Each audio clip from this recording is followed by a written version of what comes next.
तो प्रभु श्री राम महर्षि अगस्त्य के प्रभाव के विषय में, स्वभाव के विषय में, उनकी महिमा के विषय में श्री सीता जी को सुना रहे। आप भी ध्यान से सुनेंगे। राम जी ने कहा, एक बार दो राक्षसों ने इस वन में बड़ा उत्पात मचाया था। एक का नाम था आतापी और एक का नाम था वातापी। आतापी का एक नाम इलवल भी था। ये इलवल बड़ा ही वाक कुशल था। इसकी वाणी बड़ी प्रकृष्ट थी, इसकी भाषा में बड़ी सलक्षणता थी। यह बहुत सुंदर संस्कृत भाषा बोला करता था। और ये दोनों भैया वेश बदल करके संत महात्माओं मुनियों के यहाँ जाते और कहते, महाराज आज हमारे यहाँ तदीयाराधन है। तदीयाराधन आप समझ गए, भंडारा है। तो हमारे यहाँ ठीक दोपहर में 12 बजे पधारना। और संत महात्मा जब भोजन प्रसाद लेने जाते तो ये क्या करता, आतापी को एक विद्या का ज्ञान था। ये मृत को जीवित कर लेता था। एक मंत्र का ज्ञान था इसे, मृत संजीवनी का, इसको भी ज्ञान था। तो ये क्या करता, वातापी को काट पीट करके छोटा बनाकर किसी रूप में कहता वातापी तो बन जाए। दोनों मायावी हैं। माया से वातापी कभी कभी काजू बादाम बन जाता, किशमिश बन जाता। और ये बढ़िया खीर बनाता, उसी में डाल देता। काजू बना, वातापी भीतर, और महात्मा खीर समझ के खा लेते, भीतर चला जाता पेट में। और बाहर से आतापी कहता, भैया वातापी ताली बजाता, मंत्र बोलता, कहता बाहर आ जा। और भीतर से वातापी पेट फाड़ के बाहर आ जाता। महात्मा की मौत हो जाती, दोनों मिलकर मांस खाते। महाराज ऐसा उत्पात मचाया इन लोगों ने कि महात्मा डरने लगे, भय खाने लगे। किसी के यहाँ भोजन करने ही ना जाए, डर के मारे। बड़ा उपद्रव किया आतापी वातापी ने। एक दिन महात्मा पहुंच गए, महर्षि अगस्त्य से कहा, महाराज ये बड़े खतरनाक है, हमारी रक्षा करो। महर्षि अगस्त्य ने कहा ठीक है, मैंने पहचान लिया, वेश बदल कर दुष्ट आए हैं। महर्षि अगस्त्य ने कहा बेटा चिंता मत करो, ठीक समय पे आ जाऊंगा। और 12 बजे महर्षि अगस्त्य भी पहुंच गए। और वही चाल चला आतापी ने। वातापी को छोटा बनाकर, बढ़िया तस्मई बनाकर, क्षीरान्न मालपुआ सब दिया आरोगने के लिए। और महर्षि अगस्त्य ने ग्रहण किया। वातापी पेट में। आतापी ने मंत्र बोला। मंत्र बोलने के बाद हंसा, कहा मैंने तो सुना था बड़े प्रभावी प्रतापी महात्मा है, तो पहचान ही नहीं पाए कि भीतर वातापी था। ये तो पेट में ले गए। और मंत्र बोल करके प्रसन्न होकर इसने फिर से ताली बजाई और कहा वातापी भैया बाहर आ जाओ। वो हंस रहा था तो महर्षि अगस्त्य मुस्कुराए। मुस्कुरा कर एक बार पेट पर हाथ फेरे, कहे बेटा सुनो, इसके भीतर समुद्र गया तो बाहर नहीं आया, तुम्हारा वातापी बाहर क्या गया। अब तुम्हारा आतापी थर-थर कांपने लगा। उसने कहा क्या? कहा कुतो निष्क्रमतो शक्तिर्मया जीर्णस्य रक्षसा। वो तो पेट में जाकर गल गया बेचारा, वो तो निकल जाएगा जिधर से निकलना होगा, वो तो गल गया। और सुन, न तेरा वातापी बाहर आ सकता है और न तू अब बाहर जीवित रह सकता है। इतना कह करके चक्षुषा नलकल्पेन निर्दग्धो निधनम गतः, अपनी आग्नेय दृष्टि से, क्रोधाग्नि भरी दृष्टि से देखा, जोर से आंख खोलकर, और जलाकर भस्म कर दिया। आतापी वातापी का नाश किया। ऐसे महात्मा है देवी। अच्छा महाराज और इनके विषय में और प्रभु को सुनाओ। तो राम जी कहते इनका पहले नाम था ऋषि कुंभज। ये पहले नॉर्थ इंडियन महात्मा थे, ये साउथ इंडियन बाद में बने। पहले उत्तर भारत में रहते थे। एक बार विंध्याचल को अहंकार हो गया, विंध्यगिरी को, विंध्य पर्वत को अहंकार हो गया। और इसने सूर्य के रास्ते को रोक लिया।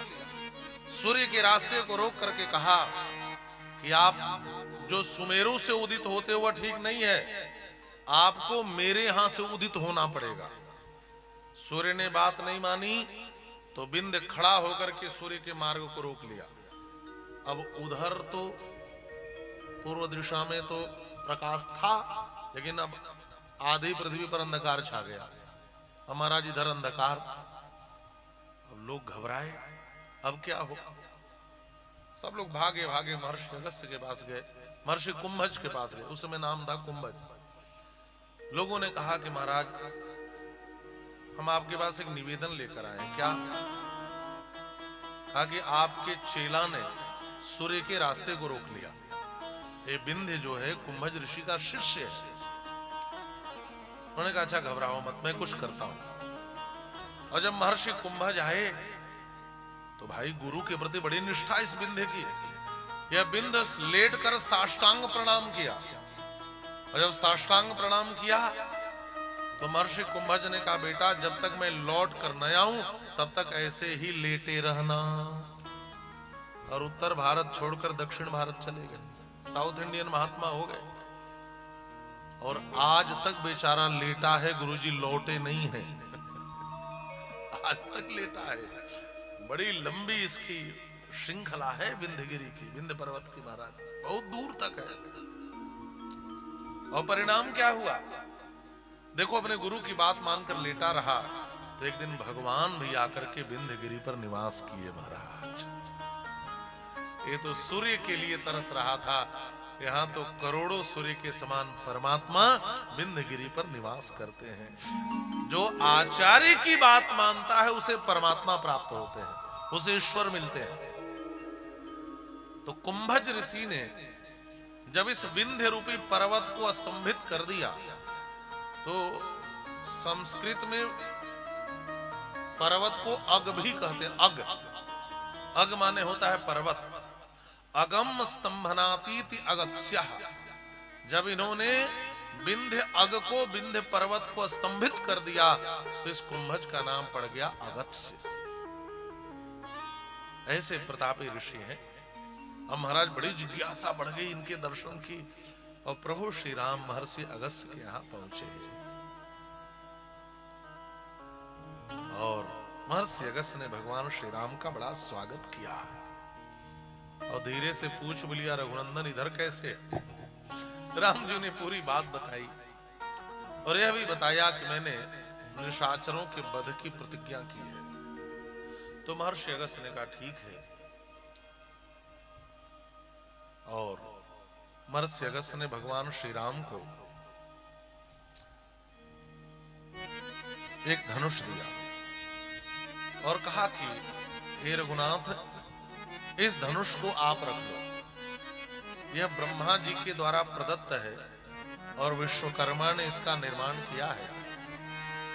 इस धनुष में स्वर्ण और हीरे जड़े हुए थे महाराज, ये बड़ा सुंदर धनुष है। तो महर्षि अगस्त्य ने राम जी को वह स्वर्ण और हीरे से मंडित, विश्वकर्मा के द्वारा निर्मित और ब्रह्मा के द्वारा प्रदत्त इस धनुष को प्रदान किया। और इंद्र के द्वारा दिए हुए एक अक्षय बाण वाले 2 तरकश प्रदान किए और अमोघ बाण दिए और एक खड्ग दिए जो अमोघ था, किसी पर विजय प्राप्त किया जा सकता था। ये सब लिखा है।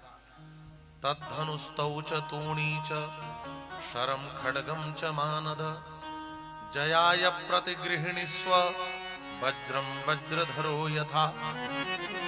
और भगवान श्री राम उसको ग्रहण करते हैं और आगे चल करके इसी धनुष से रावण का वध भी करते हैं।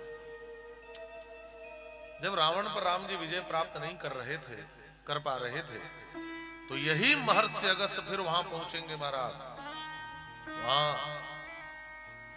और वहां पहुंचकर कहेंगे आदित्य हृदय स्तोत्र का पाठ करो, रावण पर विजय प्राप्त कर लोगे। ये बड़ा सिद्ध स्तोत्र है।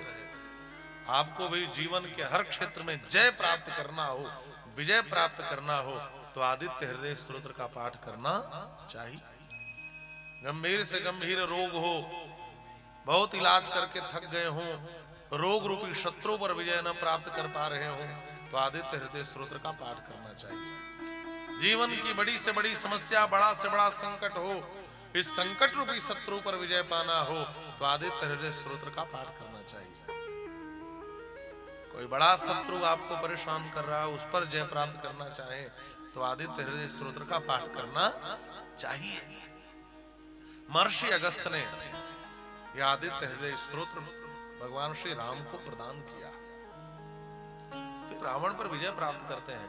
तो देखिए, निशाचरों के वध में और रावण के वध में कहीं न कहीं महर्षि अगस्त्य के द्वारा दिया गया मंत्र, मंत्र माने परामर्श, जो है वह कार्य करता है। ये ऐसे श्रेष्ठ महात्मा हैं जिन्होंने संसार से राक्षस यानी रावण को मिटाने में भी राम जी की सहायता में भूमिका निभाई है। ऐसे प्रतापी महात्मा ये महर्षि अगस्त्य हैं। महर्षि अगस्त्य ने कहा कि रघुनंदन सुनो, यहां मेरे भय से कोई राक्षस आते नहीं।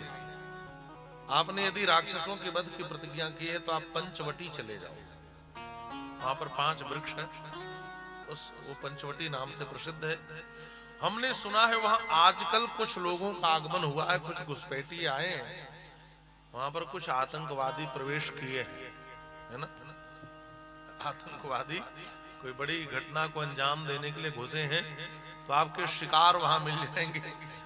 डर के मारे इधर नहीं आएंगे। और कितना बड़ा भय है महाराज, जिधर महर्षि अगस्त्य रहते थे उधर राक्षसों की हिम्मत नहीं पड़ती थी जाने की। हाँ, इतना भय था इनका महाराज। तो राम जी को पंचवटी भेजा। अब राम जी पंचवटी जाने के लिए जब यहां से चले